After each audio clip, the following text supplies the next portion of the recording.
Hey folks, welcome back to the channel, your home for all content Lord of the Rings home. I got the chance to play Chapter 4 of the Mines of Moria raid yesterday, and so I just wanted to make a small video, it's not going to be a small video, make a video about some of my initial takeaways, first impressions, the tips I have for you, so that maybe you can, use some of these tips when you or your guild goes into the raid and get a few higher points. This is not going to be my in-depth guide video. I do want to play the chapter at least one more time before I feel like I can speak to the nuances of the experience in the chapter itself. But I do have some tips that I think are worth sharing, and basically some just general guideline stuff, I would say. For me, this chapter is essentially, it's got elements of the previous three chapters rolled into this one. You need cleansing. That's been a theme all, raid long, right? You need cleansing, you need a little bit of sustain, but just like the cave troll, the Balrog is also kind of a DPS check.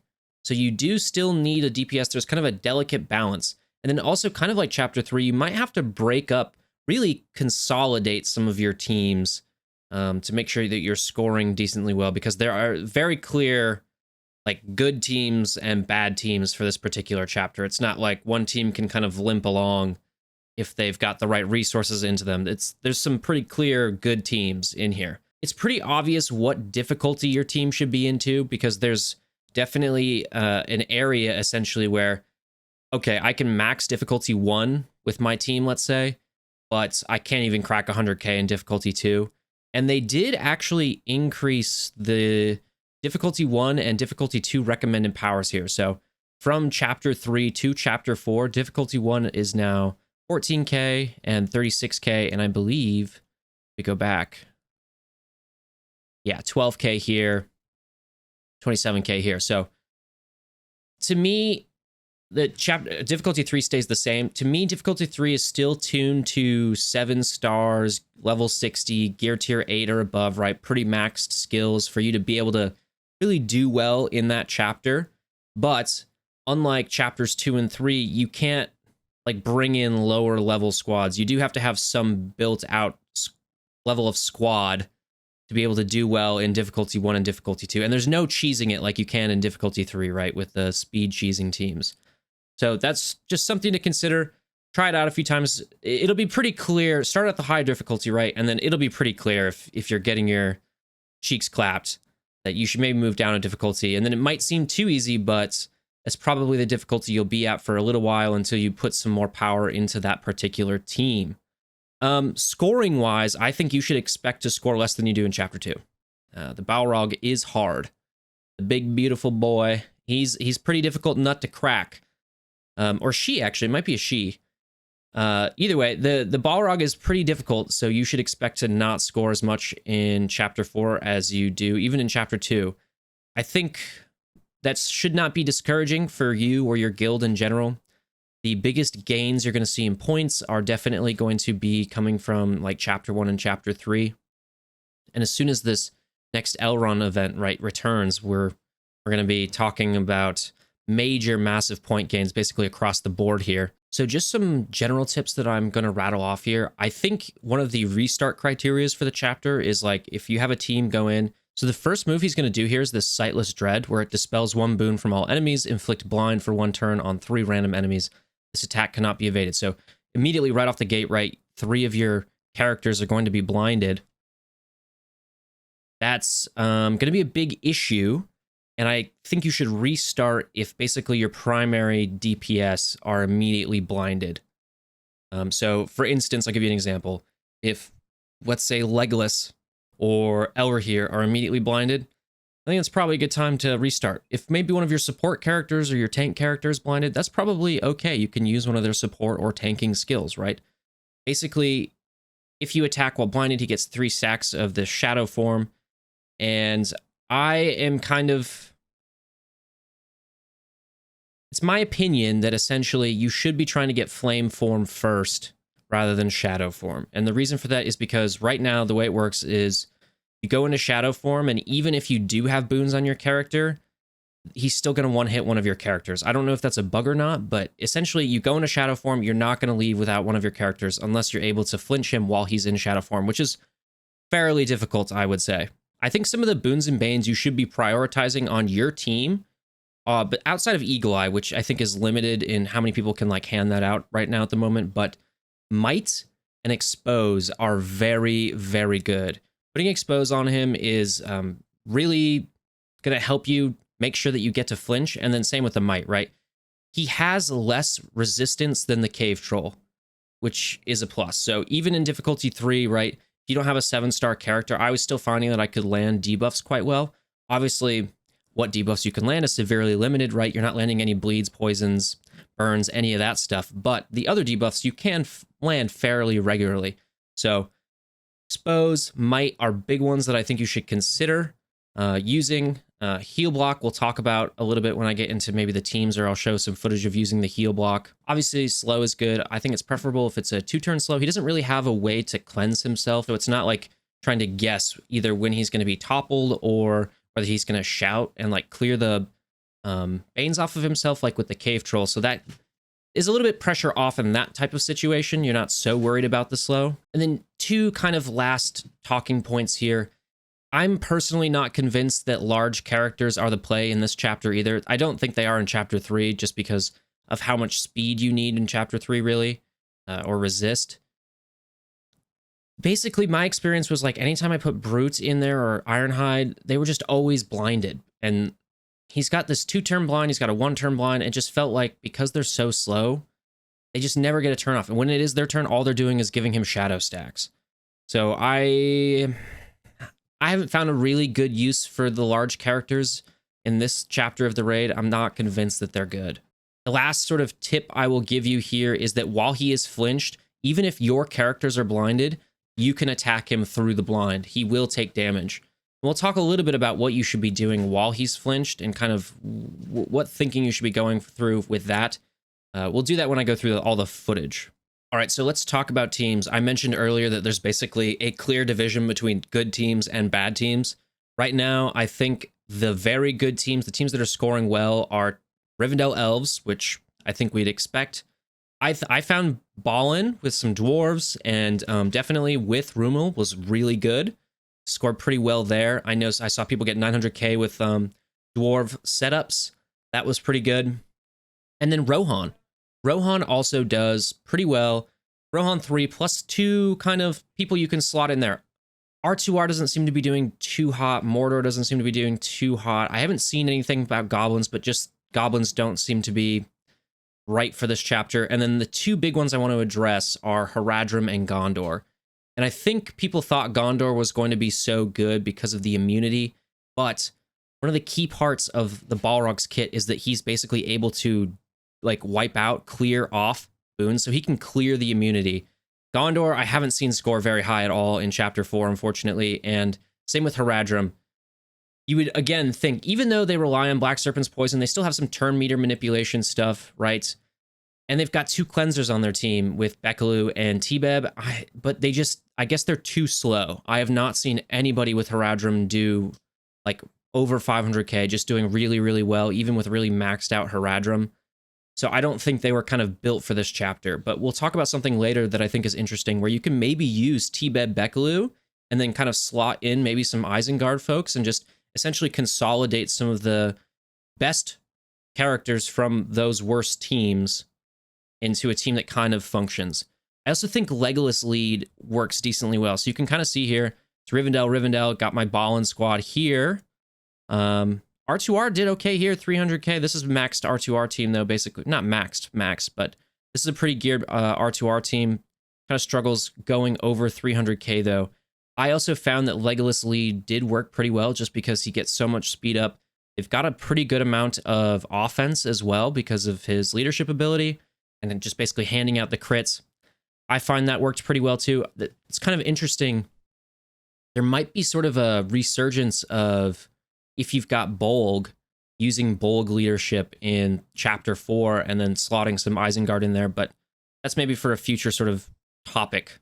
So my main account, I basically got to the first Gandalf shard, like So 2.17, I think 5 mil on my main account, which I spend money on. My free-to-play account, I think I got like 550K. So massive, massive difference. I think a lot of that difference will come down to whether you have Elrond or not. I think Elrond is really an actual team that can like solve the puzzle of this particular chapter pretty well. I used Naramiri. I've seen some people say they can use Lomian, but I found it worked way, way, way better with Naramiri. Okay, so now I want to go through some footage. I actually have quite a bit of footage. I don't think we're going to go through all of it, but I definitely want to show Rohan. I used Halbarad and Nuraz with my main account Rohan team. I think I used, who did I use with my free-to-play account here? I just used Halbarad and Strider. That seemed to work decently well. You can see my elf team did actually okay, basically as well as my Rohan team with this Legolas lead here. And then for my free-to-play account, let's see, what's down at the bottom here? Yeah, my Isengard team. I mean, yeah, they do well. They can max D1 just because my Ugluk and IH hit so hard, but they can't do anything above 100K in difficulty 2, which is crazy. So, got that. Maybe I'll show a little bit of Biffer footage, Rivendell footage, that sort of thing. I've got this T-Beb Bekaloo setup that I ran with some Isengard characters on my main account. We're just going to skip around, but mostly I want to show Rohan and the Isengard and then some Rivendell as kind of like a baseline for people to, what should they expect? Okay, so this is for my live stream. I know I'm blocking out this upper right-hand character there. It's just Eothane, and it's just because of how the basically works in... can't put my camera down on the bottom left-hand here. Let's see if I can just skip forward a little bit here. Okay, so here is the Balrog, and I've got Halbarad and Nuraz slotted in with my R3. You can see that essentially you get those 3 blinds right off the bat. I'm doing this in difficulty 2. My R3 and Halbarad, they're kind of between 5 and 7 stars. Gear tier 8, level 60, pretty decent skills. Same with Nuraz, he's like 5 or 6 stars, all that sort of stuff. Not max skills, but pretty decently geared. It's like a 36K team, right? But I'm going into difficulty 2, so that should tell you something. Having a second cleanser with the Rohan is really good.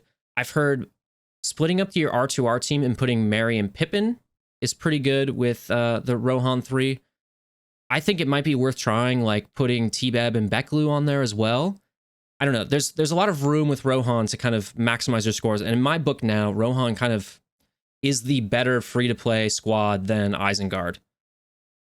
One thing I was curious about was like whether it's going to be worth summoning in this chapter, because he basically gets these stacks up here. So this one on the right here, that's the shadow form stacks, and then the one on the left here is the flame stacks.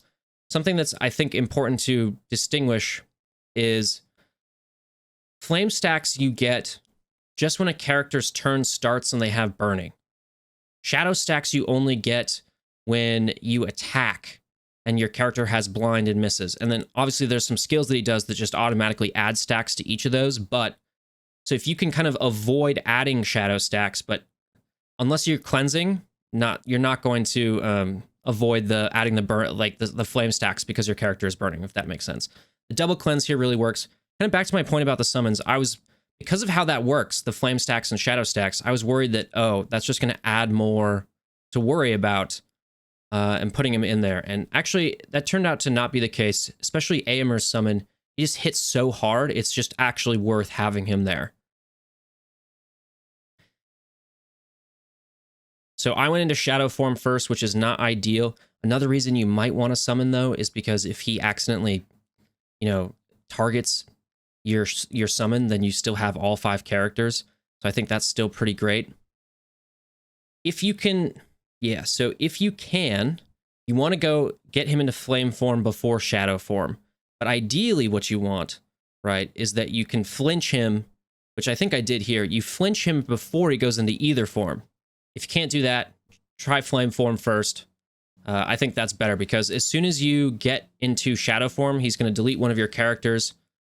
I think, so he's got Shadow's Embrace here, but I think it doesn't even matter if he has Shadow's Embrace or not. He's just going to hit you for 990, he's going to hit you for 1 million damage, right? By the way, I love how, awesome he looks. This is a terrific chapter, just visually. Nuraz coming in clutch with the summon and the cleanse, putting up defensive on everybody as well, and then of course he's got weaken on his basic, which is fine.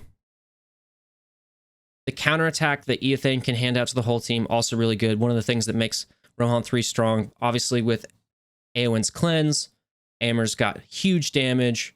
He's got assists because of he's basically got a summon. So he's just Rohan 3 actually have a lot of tools to deal with the Balrog in this chapter. Let me see if I can just skip ahead here. Okay, so I think we're going to be able to flinch him a second time here. The expose from Ethane is super good. Can't do anything. Everybody's blinded. Get the cleanse. And we're still blinded. Didn't quite get it with the assist, but we're okay because we still got...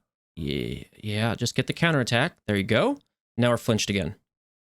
What you should be doing while you're flinched is either using your support characters to kind of heal up and cleanse, make sure you're in a good spot, but you can still do a good chunk of damage while he's flinched, especially if you've got a DPS character that's blinded, right? Like I said earlier, you can hit him while you're blinded while he's flinched.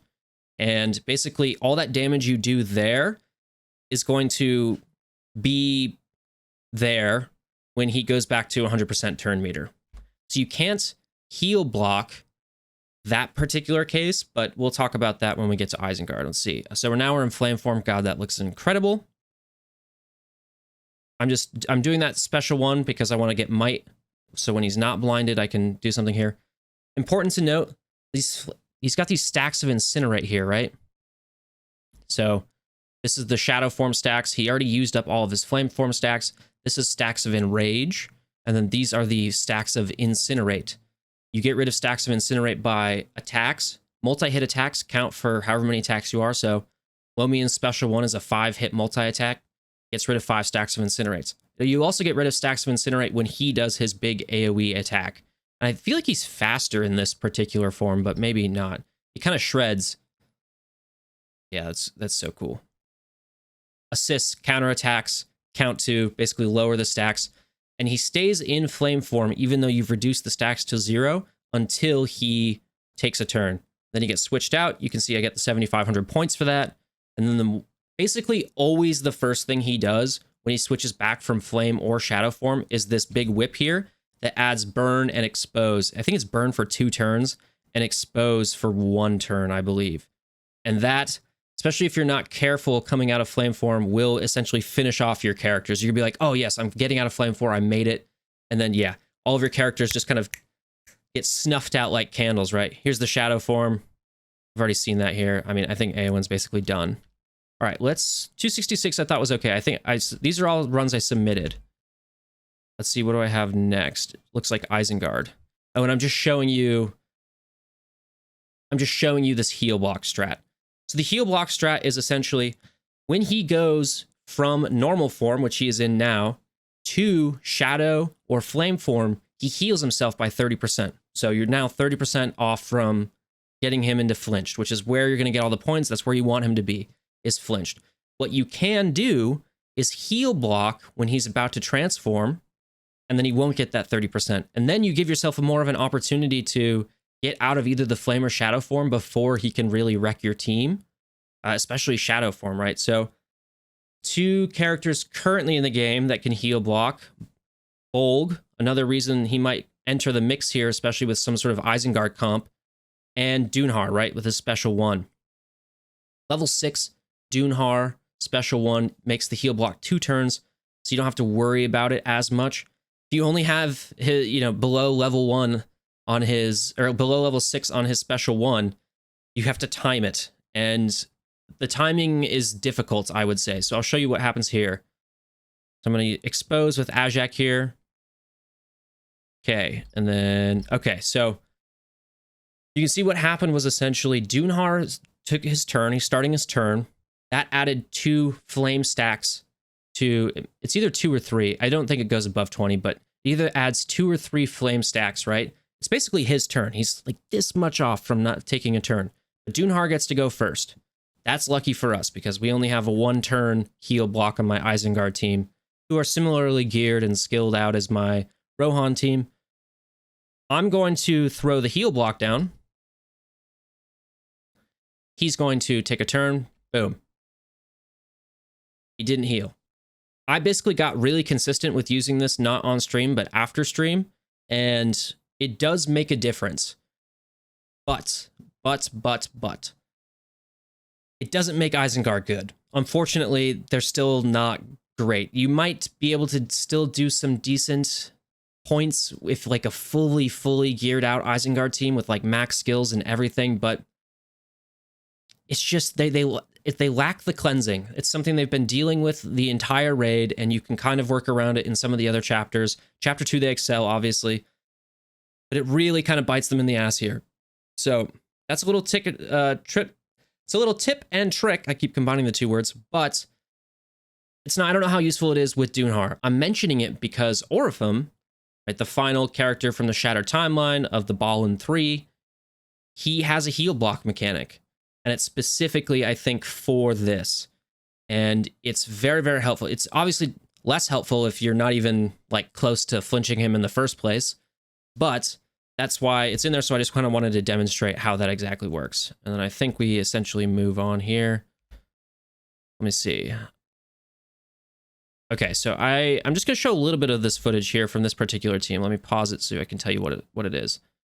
I do think you have to essentially consolidate some of your teams. And that's why one of the big reasons a lot of people's scores are a lot lower. Again, I'm blocking it here, and I'm blocking it on the stream too. But this is T-Beb lead, and I'm using Feely, Keely, Bekaloo, and Lomian. And it's a 39k squad. Lomian's pretty beefed up. Feely and Keely are pretty beefed up. Bekaloo and T-Beb less so, but Bekaloo is like 6 stars, T-Beb 5 stars, and Bekaloo is level 60 in gear tier 8, and T-Beb is less so. Going into difficulty 2. So I just want to show you just a few sort of things here.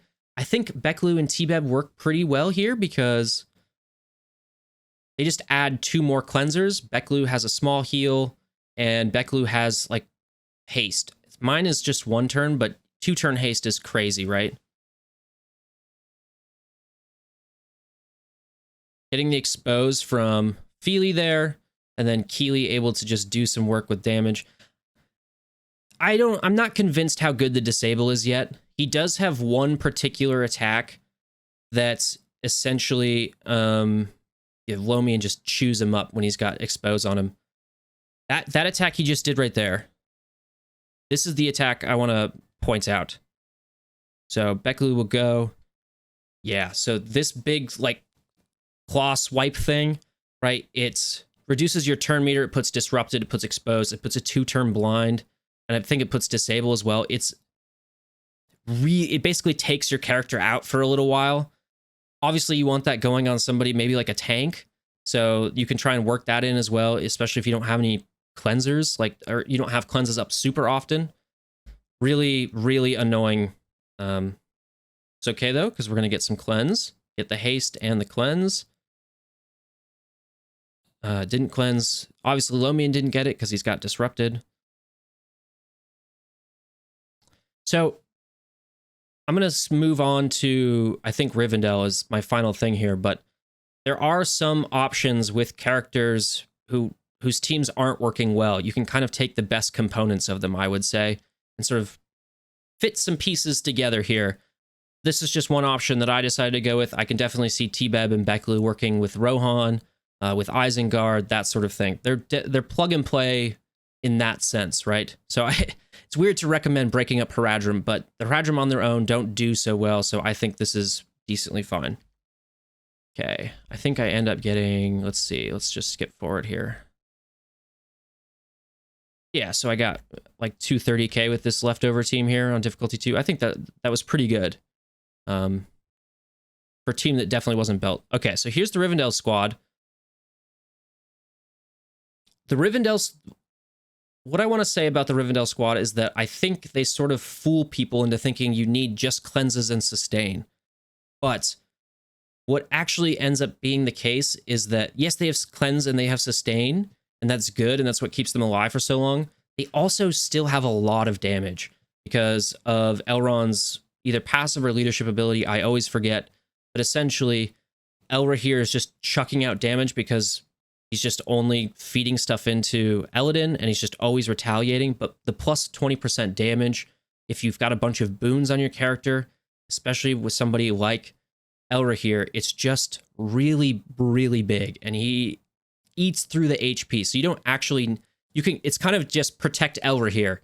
And then make sure Eladin stays alive and protect Elra here as he just eats through the Balrog HP. That's basically the lesson I learned here. So this fight actually takes quite a while because it's just sort of, okay, just going to cleanse as much as I can, just going to heal as much as I can. There's been a lot of people saying, oh, you can just basically play Rivendell on auto in Chapter 4 and get 900k points. I've seen people do it. I've heard people do it. When I tried it, I didn't get it. But what that does tell me is that essentially, anytime your support skills are up and you're playing Rivendell, you should just be using your support skills. So anytime Naramiri has a heal, anytime Naramiri has a cleanse, do that. Anytime, same with Elrond, right? Same with Arwen. It's basically just doing that. Also, the fact that Elra here has an expose is a pretty big deal. So we're going to see, who's he going to kill here? Naramiri. Okay. Doesn't matter because he can be revived back up again. Maybe we'll skip forward towards the end here. Having those double cleanses for the flame form is really, really crucial. Oh, one thing I want to mention, because I think we're going to stop here. I'm not going to show footage of Balin. But Rumel is very, very good. His passive combined with his other skills, but his passive is what makes him so strong, because handing out those regen stacks is really like a really great buffer for just countering the damage you take from burns, and also just making sure that when you're in shadow mode, you aren't, getting absolutely obliterated by his dark embrace or his dark hug or whatever it is. I always forget what it's called. So they're very, very good here. Let's scoot to the end. I just want to finish up. I think I'm going to flinch here. Yeah, so I flinched him, get the points for getting him flinched, and get him out of shadow form without one of my characters dying, which is crazy. There, I just decided to heal. Again, just because not doing a whole lot here. While he's flinched, he's just getting turn meter, and yeah, I can get HP into him, or I can get, damage into him, but Elra here's going to be the one that does that. Landing the expose is massive. I think this is essentially the final bit here.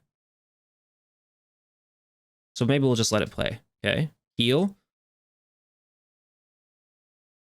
Getting everybody's stamina, crazy. One tip that I think is good,